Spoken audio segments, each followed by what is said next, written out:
Welcome to our art channel. Today we will talk about the painting called Rooster, Hen and Chicken with Spiderwort by the famous art artist Katsushika Hokusai, created within the year 1830 to 1833. Katsushika Hokusai was the creator of the Great Wave, one of the most famous artworks in the world during his lifetime. He changed his name a couple of times.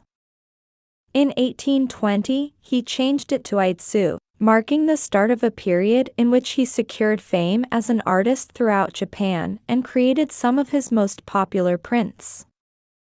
During his Iitsu period, Hokusai often featured flowers and birds in the prints he produced for fans. This image depicts a family of chickens clustered together affectionately in a field of blooming spiderwort, or tsuyukusa. The brilliant palette displays Hokusai's fondness for bright, intense colors. I hope you have learned something else today. A hug and long live art.